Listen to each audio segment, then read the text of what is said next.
Selamat datang di Ceratronic Channel. Mohon dukungannya untuk like, subscribe, dan klik tombol lonceng. Ya, halo, selamat pagi ya. Swastiastu. Hari ini kita akan masuk ke kontrak perkuliahan terkait mata kuliah keperawatan anak ya, perawatan anak sehat dan sakit akut ya. Semester 4, kemudian ini total SKS atau bobot SKS dalam mata kuliah ini adalah 4 SKS, itu 3 teori, 3 SKS teori dan 1 SKS praktikum.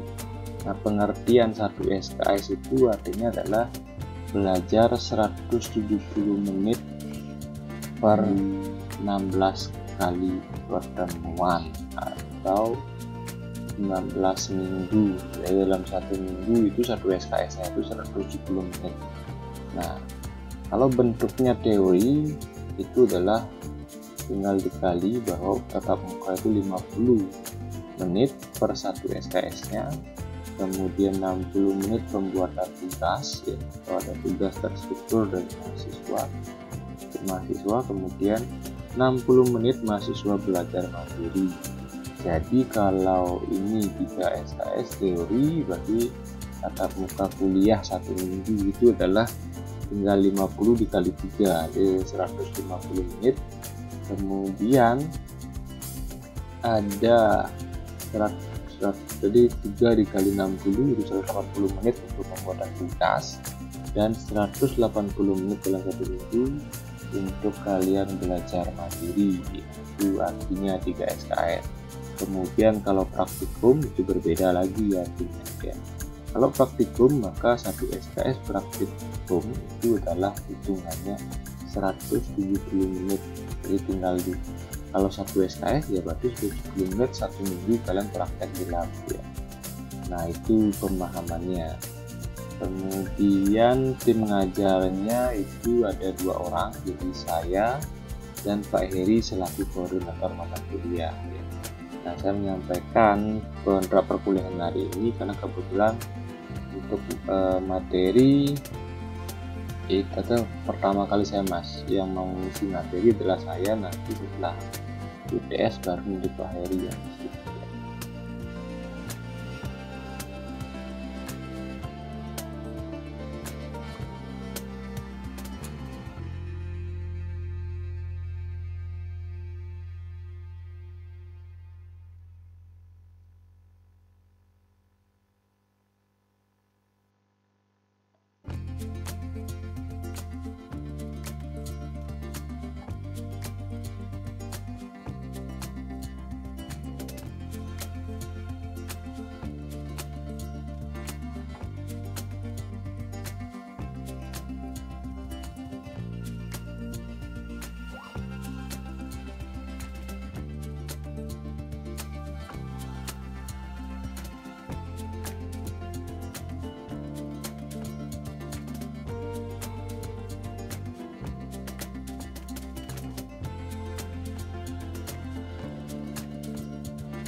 Baik, untuk materi pertama itu nanti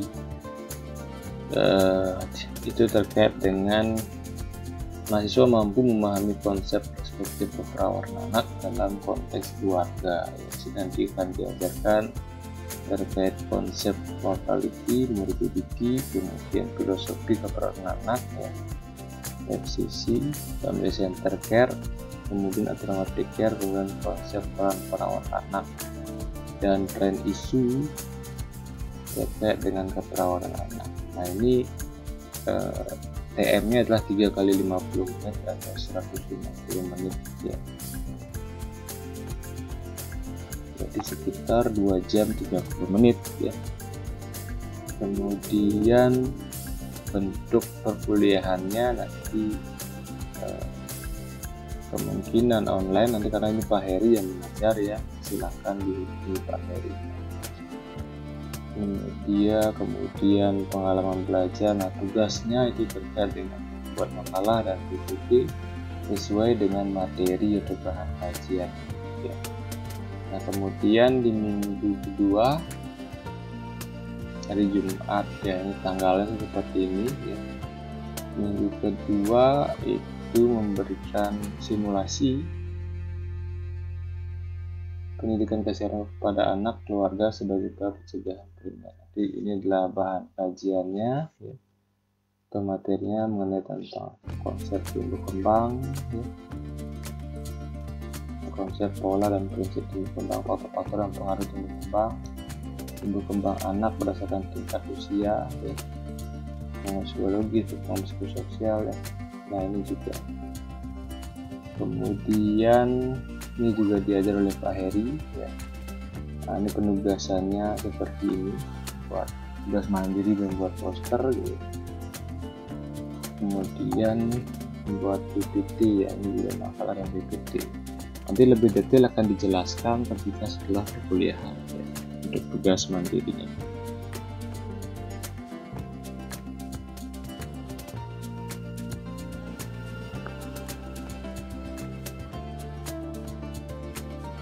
Kemudian ya saya ajarkan adalah ya, mahasiswa mampu memberikan simulasi peran bermain dalam perkembangan. Nah ini klasifikasi permainan, fungsi bermain dan mainan. Jadi nanti kuliahnya adalah daring ya, kan bisa YouTube, bisa Zoom, bisa buka di Telegram, untuk Telegram. Kemudian ini yang menjadi tugas adalah membuat makalah sesuai dengan bahan kajian ya. Nanti tugasnya lebih detail saya akan jelaskan setelah pemberian materi dari saya nanti setelah PM ya, secara tatap muka atau setelah pendidikan materi baru saya jelaskan lebih detail tugasnya seperti apa ya.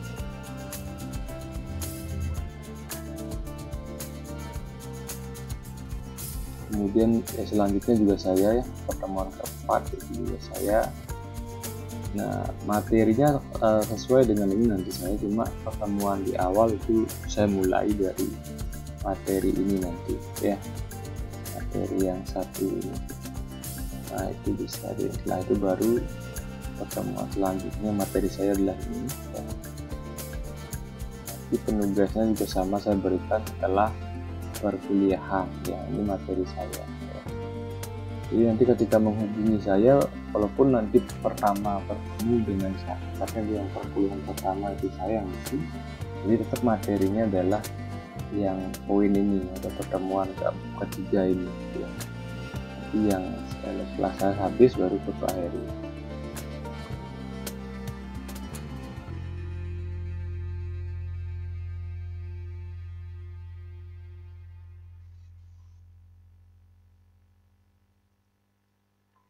Kemudian pertemuan selanjutnya ini Pak Heri ya yang isi terkait dengan konsep imunisasi dan juga konsep pendekatan teori model keperawatan anak ya, itu Pak Heri yang isi.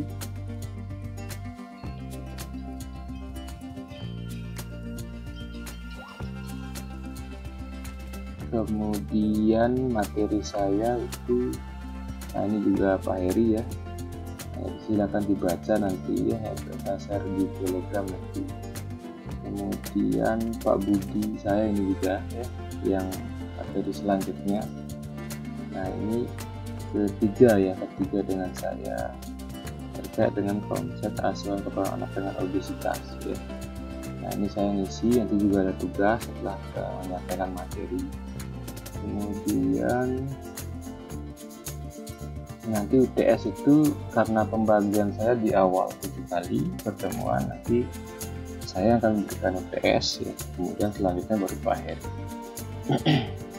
Ini materi saya juga ya, terkait dengan konsep asuhan keperawatan anak dengan prematur, BPLR, RDS dan disleksia, kemudian hiperbilirubinemia juga.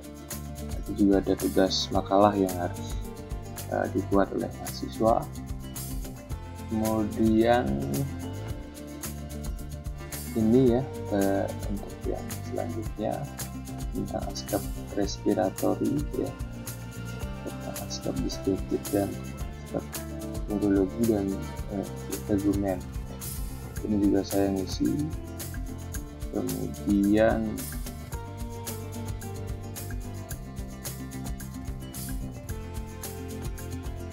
ya ini materinya juga ya, intervensi keperawatan bayi dan anak ya, terkait dengan keterampilan umum, titik berkomunikasi, terapi bermain, ada BDSM dan kemampuan pasangan membungkus dan pemberian transfusi darah. Ini juga nanti ada skill praktek di lab nanti ya, yang satu SKS. Kemudian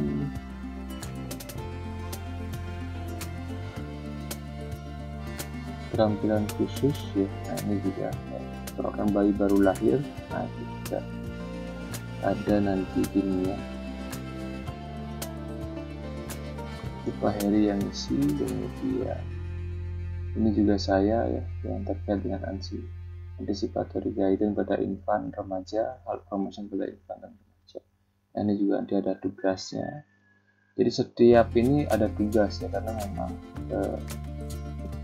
yang namanya belajar itu memang lebih banyak kan dari jumlah juga 170 menit hanya 50 menit gitu. Dengan dosen tatap muka, kemudian 120 menit itu tugas ya, dan juga belajar mandiri. Nah, ini juga Pak Heri nanti di UAS, nah itu semua dari Pak Heri. Kemudian ini lembaga tugas. Nanti saya akan jelaskan lebih detail setiap akhir mata kuliah.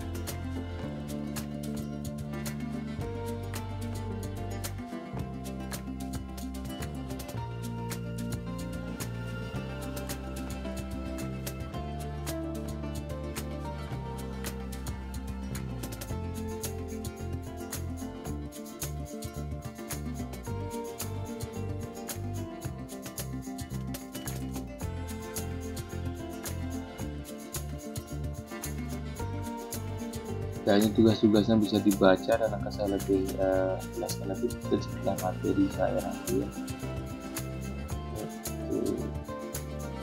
Nanti bisa dipelajari ya, dibaca terkait dengan untuk penilaian ya. Untuk penilaian itu nanti seperti ini ya.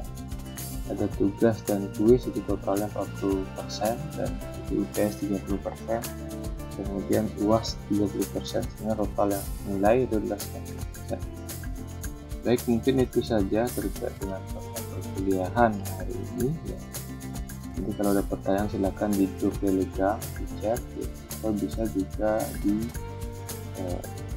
mungkin lebih banyak di Telegram ya, bisa balas satu-satu.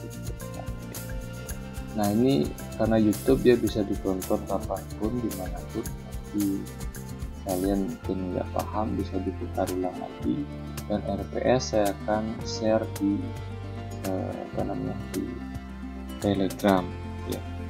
Nah, terkait dengan nilai sikap nanti ya, walaupun kuliahnya daring itu ya, yang penting kalian benar-benar kuliah ya. Dan Zoom pun kalian open kamera. Jadi kalau misalnya terkendala sinyal boleh tidak open kamera. Yang penting artinya materi yang saya sampaikan itu bisa dipahami. Terus kalau di YouTube juga itu kan saya nggak bisa ketemu langsung, tapi materi yang saya sampaikan karena di YouTube itu bisa diputar ulang kapanpun yang kalian mau. Kemudian nanti juga ada presentasi dari kalian, dari tugas kalian itu nanti dipresentasikan.